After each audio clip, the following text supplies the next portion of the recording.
internet sentv.info ñu ngi leen di nuyu di leen ziar di leen jaajëfal di am mbégte ak contentement jàkkaarloo yéen comme ni ngeen ko gisee tey nag ñu ngi fii ci Pikine tali bu mag fas yéene def benn taxaw seetlu ci tolluwaayu réew mi waaye rawatina ci jëfinu ndaw ñi parce que nag ku nekk xam na ne réew mi fu mu toll jaxasoo na xel yi dalatul jëfin yi ñaaw na rey bi bari na délinquance bi drogue bi impolitesse bi maara day taali kenn xamul léegi nag dañu doon laaj ana mbir mi nu mel lan moo ko waral ak kan mooy responsable bi waxtaan bi nag duñu ci weet benn yoon dañu fas yéene ànd ak suñu caméraman daxantu ci dëkk bi laaj population bi mbir mi nu mel nan lañ ko gisee ak lan moo ko sabab. ñu ngi lay nuyu di la ziyaare. maaleykum salaam maa ngi lay delloo ziar. yaay booy jamono ji fi mu toll doy na waar yaakaar naa ne parent nga kon donc xel dalu te li ñuy laaj war ngañ ci mën tolltu gis nañ ne jëfani ñu ndaw ñi jamono ji ni tan yéeme na lool ba fu yéeme jéggi dayoo léegi ñi la doon laaj mbir mi nu mel yow lan nga ci xalaat. waaw li ma ci xalaat ñun parents yi war nañoo pare pour yaraat suñu doom yi parce que léegi benn xale joxatu ci mag cër da ngay doon yónnee xale juróo ko xamoo ko mu doxal la ko ba ni nga ko bëggee léegi xale boo woo dew ma la lay wax ak nu mu gënee tuuti joxuñu benn parent cër kon ñun parents yi war nañ taxaw ci yaraat suñu doom yi def ci ñoom éducation yu baax parce que yar moom amatul te loolu ñun du suñu njariñ dañuy arrière rek parce que doom dafa war a jaar ci yoon déggal ay waajuram déggal sax koo xam ne da koo xam ci mbedd mi mais daal jamono soppeeku na war nañoo jógaat pour yar suñu doom yi. kon yaay booy bu ñu la déggee bu baax yow da nga jàpp ne réew mi fu mu toll nii ten wala jëfinu ndaw ñi principal responsable bi parents yi la. parents yi la parce que da ngay bàyyi sa doom ci lu ko neex première xale day juddu nekk xale bu tuuti nga war koo mën a jaarale ci yoon man maa ngi fàttaliku sama papa da doon woo ay doomam naan leen ay mag lañ ñëw leen watu nel la leen di wan. léegi nag xale bu tollee nii danaan la man watuwuma lool day dem ñu defal la ay xaaj di defal la dégradé ay façon loolu lu yàqale ci la bokk. ñi ngi ñëw fekk la ci sa bërëbu liggéeyukaay nga toog ku ne xam ne jaaykat nga kon donc xale dina fi dugg mag dina fi dugg ku ne dina fi dugg léegi nag ñi doon la laaj ci jëfinu réew mi fi mu toll nii ak nan ngay dundee ak jeunesse bi ci sa wàllu liggéey.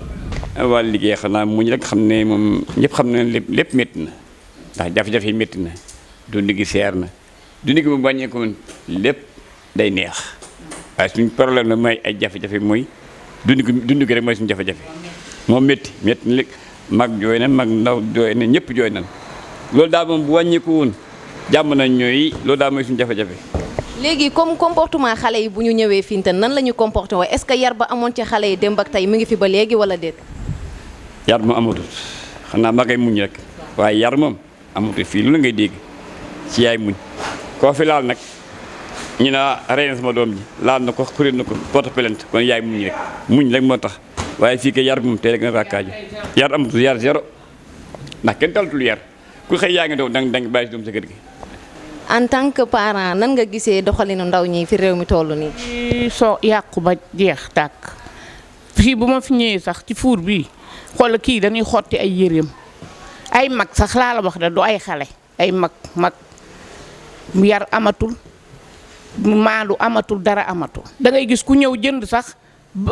ba pare bëgg a yóbbaale xaalisu jàmbur xam nga yooyu yëpp si wàllu yarwadiku la nekk ñun mag ñii nag nga xam ne dañoo yaroon moo tax duñu mën a jubóog xale yi parce que seen comportement ak ñun suñu meloon mënatul nekk waaw xanaa da ngay muñ rek kii moom li mu fi nekkee moom fii mooy muñ moo ko tax a toog ci fuur bi mais yar amu fi teggin amu fi dund bi seer na li gën a nag xale yi li leen gën a yàq mooy lekk moom dara amul dara lekk zéro waaw kuy lekkit da ngay lekk pour suuxat sa bakkan mais dootul ndax lépp a cher lépp a cher.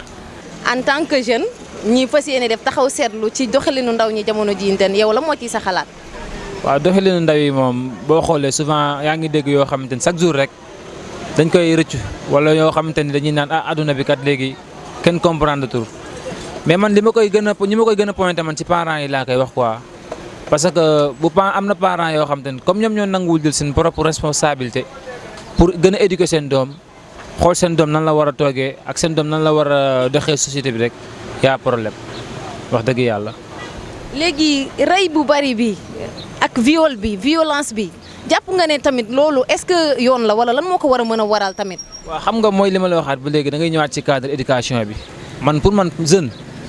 buñ ko yaree fi ñu ko waree yar mu xool li nga xam ñu xamal ko ni xale kat dafa am lu ko war dans sa vie mooy lan liggéey bu tollee si jàng dafa war a jàng bu tollee si liggéey dafa war a liggéey maanaam ñaari lépp baax na pour man ñaari yooyu boo ko teelee tàggat sa doom bu ci màggee dina concentré wu leneen lu xooloo xam te ne dina xool ku muy agressé wala xale boo xam dafay dem di ko viol ndax dafay teel a nekk responsable lu ki nga xamante ni moo am jabar ak doom rek mooy responsable nit dina nekk xale sax nekk responsable. maa ngi leen di nuyu di am contentement bu baax ci seen bravo ni ngeen mel nii ten bég naa ci macha allah léegi nag dama leen doon laaj jamono ji fu mu toll nii ak jëfinu ndaw ñi suñu moroomu jeunes yi lan ngeen ci xalaat yéen parce que ñaawte fi bari na rey bi viol bi délinquance bi impolitesse bi surtout nan ngeen ko mën a jàngatee yéen.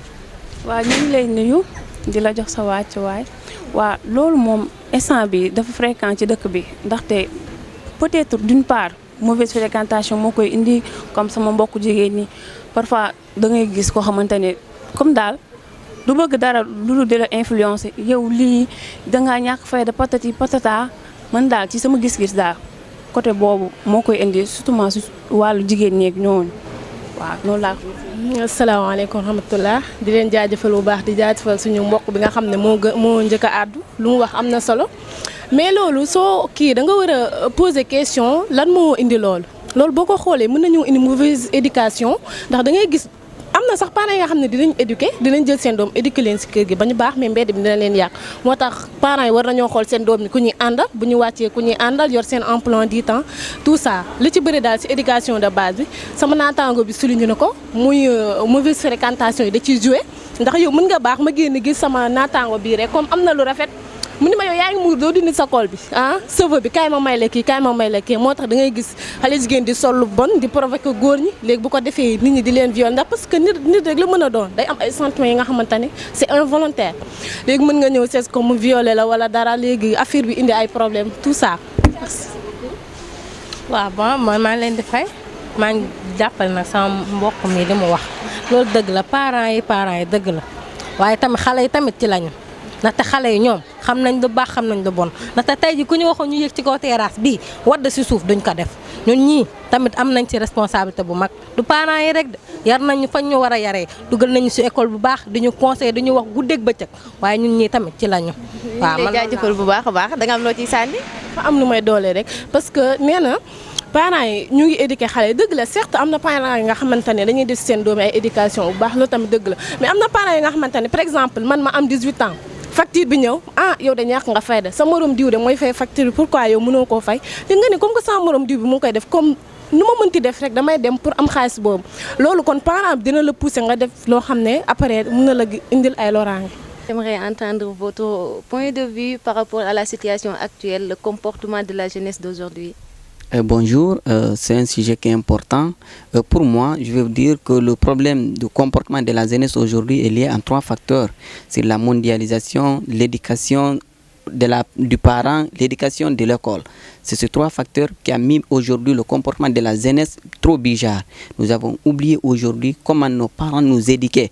Et nos parents ont refusé de nous éduquer comment ils sont éduqués. Et à l'école aussi, ils ont abandonné maintenant l'éducation civique et morale. Aujourd'hui, c'est l'enseignement qui les intéresse. On dit à l'école, on vous enseigne. À l'école, on doit aussi éduquer. Avant, lorsque moi j'étais au niveau d'élémentaire, il y avait toujours le foyer à côté. Donc si tu t'es comporté autrement, on te frappait pour te conscientiser, pour te dire que tu as fait quelque chose de bizarre. Donc ça, c'était l'éducation. Avant, j'ai constaté encore, un voisin pouvait t'éduquer. Comment t'éduquer quand tu fais du mal à quelque chose qui est un peu bizarre, le voisin peut te corriger en te disant fais ça, ne fais pas ça, en te frappant. Aujourd'hui, tu oses de toucher l'enfant de quelqu'un, non, c'est autre chose. Nous le savons tous, les résultats. Ça aussi, c'est notre problème. Et pour revenir maintenant au niveau de nos parents aujourd'hui, ils nous amènent à l'école sans contrôle. On ne nous contrôle pas. On dit vas-y à l'école. Tandis qu'à l'école, là-bas, c'est la science qu'on nous donne. La science est toujours liée au niveau du problème d'occidentaux. La science n'est pas liée à nous. Donc nous devons nous enseigner d'abord comment d'abord nos cultures étaient. Comment nos parents, comment on s'éduquait avant. Si vous voyez, comme disait l'autre là, j'ai oublié l'auteur, un romancier qui a parlé maintenant comment étaient nos parents. Si nous oublions nos valeurs, nous perdons tout. Vous comprenez, aujourd'hui, nous sommes là à oublier tout. Même les romans que nous lisons aujourd'hui, Ce qui nous intéresse, c'est le roman occidentaux. Nos romans africains, non, non, non, non, on ne touche pas.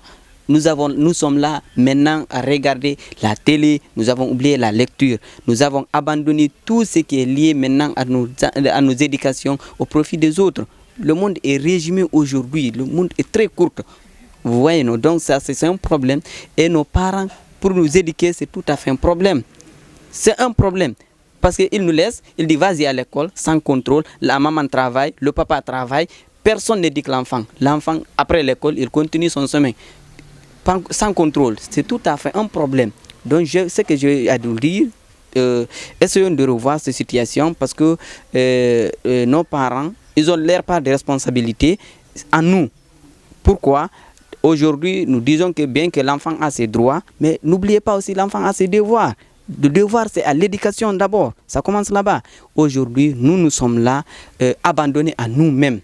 Sommes abandonnés, c'est pourquoi nous faisons des bêtises qui ne nous concernent pas. Moi, je dirais la responsabilité est liée à nos parents, à nos professeurs, à nos maîtres.